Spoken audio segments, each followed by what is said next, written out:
বিসমিল্লাহির রহমানির রহিম।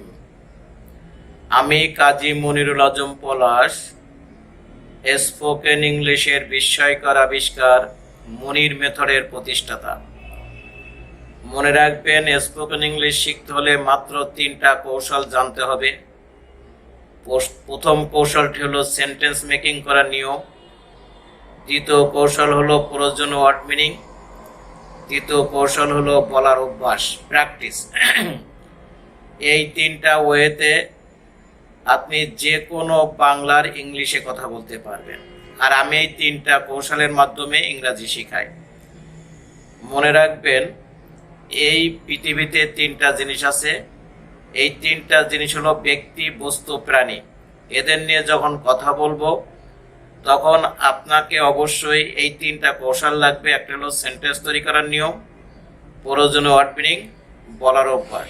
আর এই সেন্টেন্স তৈরি করার নিয়মের উপর আমি বেশ কিছু ভিডিও তৈরি করেছি। আপনারা আমার ভিডিওগুলো খেয়াল করুন। যারা 1, 2, 3 ভিডিও দেখছেন, 1 নম্বর ক্লাস, 2 নম্বর ক্লাস, 3 নম্বর ক্লাস দেখছেন, তারা আজকে 4 নম্বর ক্লাস খুব ভালো বুঝবেন। এজন্য যারা আমার ভিডিও দেখবেন তারা প্রথম থেকে ক্লাসগুলো দেখবেন, তাহলে খুব সহজে ইংরেজিতে কথা বলতে পারবেন। মনে রাখবেন, স্ট্রাকচারের নিয়মে যে ইংরেজি শিখতে হলে আপনাকে প্রথমে একটা বাংলা সেন্টেন্স খেয়াল করতে হবে। দেখেন, এখানে একটা সেন্টেন্স আছে, পৃথিবীর যে কোনো নাম, রং, সাইজ, মূল্য, ওজন, নাম্বার বলতে চাইলে। এটা ডাবল শব্দের ক্ষেত্রে। এর আগে ক্লাসে আপনি ডাবল শব্দ, সিঙ্গেল শব্দ বুঝছেন, কিভাবে ডাবল শব্দের ইংলিশ হয়, কিভাবে ডাবল সিঙ্গেল শব্দের ইংলিশ হয়। তা গতদিন আমরা শিখেছি গত ক্লাসে যে পৃথিবীর যে কোনো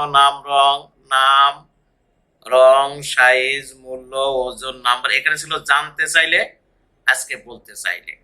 গতদিন শিখছি আমরা প্রশ্ন, আজকে আমরা উত্তর শিখবো। কিভাবে শিখবো? ঠিক এই সূত্রের মাধ্যমে আমরা পৃথিবীর যে কোনো নাম, রং, সাইজ, মূল্য, ওজন, নাম্বার কথা বলবো, লিখবো, পড়বো, সবকিছু করবো। মনে রাখবেন, এটাতে শুরু করতে হবে। দা কোথায় বসে, দা কোথায় উচ্চারণ হয়, আপনাদের এর আগে আমি দেখাইছি বা বলছি। মনে রাখবেন, টিআইসি আর্টিকেল এ একা বসে নাই, কোনো অর্থকে সাথে করে নেয়। এ যে অর্থটাকে সাথে করে নেবে, সেই অর্থের প্রথম অঙ্ক যদি কনসোনেন্ট হয় তবে দা উচ্চারণ করব, আর সেই অর্থের প্রথম অঙ্ক যদি ভাওয়েল হয় তবে দি উচ্চারণ করব। তাহলে এখানে সব কনসোনেন্ট, আমরা এখন দা উচ্চারণ করব। তাহলে নেম হলে the name, the colour, the size, the price, the weight, the number of. তারপর দা, তারপরে প্রথম একটা শব্দ বসবে, এখানে ডাবল শব্দ, প্রথম শব্দ এখানে বসবে, তারপর অফ বসবে, তারপর দ্বিতীয় শব্দ, তারপর ইজ, তারপরে ওয়াজ, উইল বি, হয়, ছিল, হবে। তারপর নাম হলে নামের ঘরে, রং হলে রঙের ঘরে, সাইজ হলে সাইজের ঘরে, মূল্য হলে মূল্যের ঘরে, ওজন হলে ওজনের ঘরে, নাম্বার হলে নাম্বারের ঘরে। এরপরে যদি কোনো শব্দ থাকে এক্সটেনশন। তাহলে আমরা যদি একটা উদাহরণ দেখি তাহলে সবচেয়ে বোঝা সহজ হবে। বর্তমানে বাংলাদেশের প্রেসিডেন্টের নাম আব্দুল হামিদ। এই যে বাংলাদেশের প্রেসিডেন্টের ডাবল শব্দ, কার নাম? প্রেসিডেন্টের নাম। তাহলে কি হবে? The name of the president of Bangladesh is Abdul Hamid at present. The name of the president of Bangladesh is Abdul Hamid at present. বর্তমানে বাংলাদেশের প্রেসিডেন্টের নাম Abdul Hamid. The name of the president of Bangladesh is Abdul Hamid at present. আমরা যদি নেক্সট উদাহরণ দেখি, সেই সময় আমার এলাকার কমিশনারের নাম ছিল আশিকুর রহমান। সেই সময় আমার এলাকার কমিশনারের নাম ছিল আশিকুর রহমান। এটা অতীতকালের কথা। The name of the commissioner of my area ছিল বলছি was Ashiqur Rahman at that time. The name the commissioner of my area of the commissioner of my area was Ashiqur Rahman at that time. সেই সময় আমার এলাকার কমিশনারের নাম ছিল Ashikur Rahman. The name of the commissioner of my area was Ashikur Rahman at that time. আসেন next উদাহরণ দেখি। আমার নতুন বাড়ির দেয়ালের রং হবে সাদা। আমার নতুন বাড়ির দেয়ালের রং হবে সাদা। তাহলে কি হবে? The colour of the wall of my house হবে বলছি will be white in future. যদি ভবিষ্যৎ হয়, আর ভবিষ্যৎ না থাকে তাহলে ইন ফিউচার আর দরকার নেই। তা আমার নতুন বাড়ির দেয়ালের রং, the colour of the wall, the color of the wall of my new house will be white. The color of the wall of my new house will be white. আমার নতুন বাড়ির দেয়ালের রং হবে সাদা। The color of the wall of my new house will be white.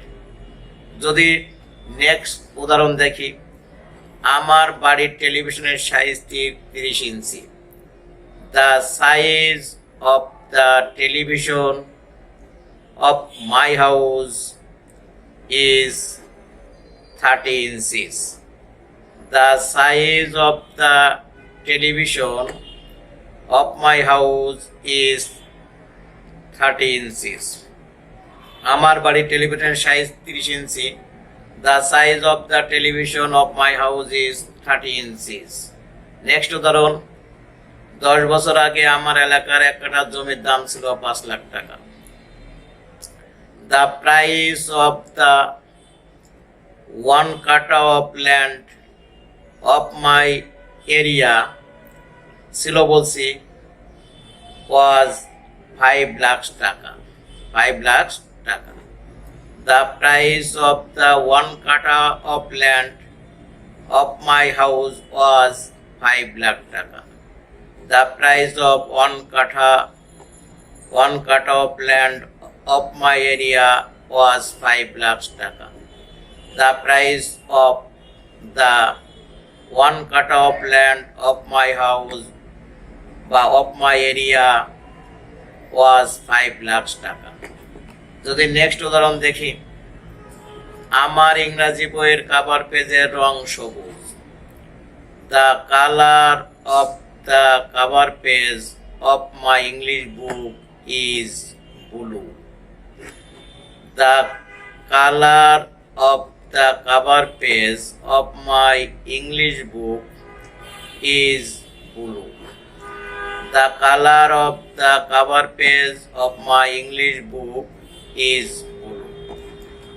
Next উদাহরণ দেখি, ভবিষ্যতে আমেরিকার প্রেসিডেন্টের নাম হবে Hillary Clinton. The name of the president of America হবে will be Hillary Clinton in future. The name of the president of America will be Hillary Clinton in future. The name of the president of America will be Hillary Clinton in future. আসুন next উদাহরণ দেখি, বর্তমানে বাংলাদেশের রাজধানীর নাম Dhaka. The name of the capital city of Bangladesh is Dhaka at present. The name of the capital city of Bangladesh is Dhaka at present. বর্তমানে বাংলাদেশের রাজধানীর নাম Dhaka. The name of the capital city of Bangladesh is Dhaka at present. Next উদাহরণ, আমার বাড়ির প্রতিটি রুমের size 20 feet. The size of the east room of my house is 20 feet. The size of the east room of my house is 20 feet. আমার বাড়ির প্রতিটি রুমের size 20 feet. The size of the east room of my house is 20 feet. Next উদাহরণ, 5 বছর আগে ঢাকা বিশ্ববিদ্যালয়ের ভিসির নাম ছিল A K Azad.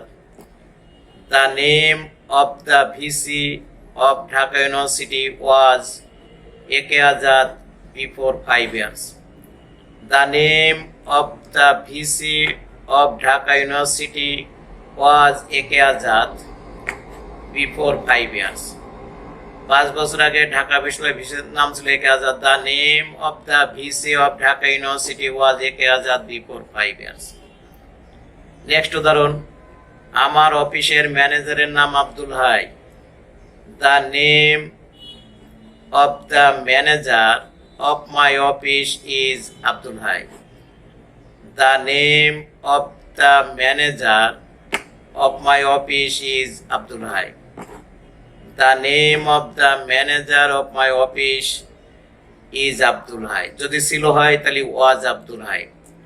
The name of the manager of my office was Abdul Hai. যদি হবে হয়, the name of the manager of my office will B Abdul high. Next উদাহরণ, বর্তমানে বাংলাদেশের শিক্ষামন্ত্রীর নাম Dipu Moni. The name of the education minister of Bangladesh is Dipu Moni at present. The name of the education minister of Bangladesh is Dipumoni at present. The name of the education minister of Bangladesh is Dipumoni at present. এভাবে আমরা হাজার হাজার lakh lakh crore crore sentence এইভাবে আমরা তৈরি করব, লিখব, পড়ব, কানে শুনলে বুঝবো। মনে রাখবেন, এই ধরনের কথা এইভাবে ছাড়া অন্য কোনোভাবে হয় না। আপনি যত চেষ্টা করুন না কেন, অন্য কোনোভাবে তৈরি করা সম্ভব না। এখন এইভাবে যদি আমরা স্কুল কলেজে না শিখে থাকি, তাহলে আমরা ইংরেজিতে কথা বলবো কিভাবে, লিখবো কিভাবে, কানে শুনলে বুঝবো কিভাবে, পড়লে মানে করবো। মনে রাখবেন, ইংরেজি শেখার যে কৌশল, তার মূল জিনিস হলো সেন্টেন্স তৈরি করার নিয়ম জানতে হবে। প্রত্যেকটা সেন্টেন্স তৈরি করার একটা নিয়ম আছে। এই নিয়মটা জানলেই আপনি ইংলিশে কথা বলতে পারবেন, লিখতে পারবেন, কানে শুনলে বুঝতে পারবেন, পড়লে মানে করতে পারবেন। তাই আমার এই ভিডিওটা দেখে যদি দেখেন খুব ভালো লাগছে, তাহলে আপনি কন্টিনিউ প্র্যাকটিস করবেন। প্রথমে 1 থেকে শুরু করবেন, class 1, class 1, class 2, class 3, class 4, class 5, এইভাবে শুরু করবেন। তাহলে আপনার কাছে ইংলিশটা একদম ক্লিয়ার হয়ে যাবে। আমার এই ভিডিওটি ভালো লাগলে আপনি লাইক করবেন, শেয়ার দেবেন, সাবস্ক্রাইব করবেন। তাহলে আমি পরবর্তী ভিডিও করার সাথে সাথে আপনার কাছে চলে যাবে। No more today, see you again. আল্লাহ হাফেজ।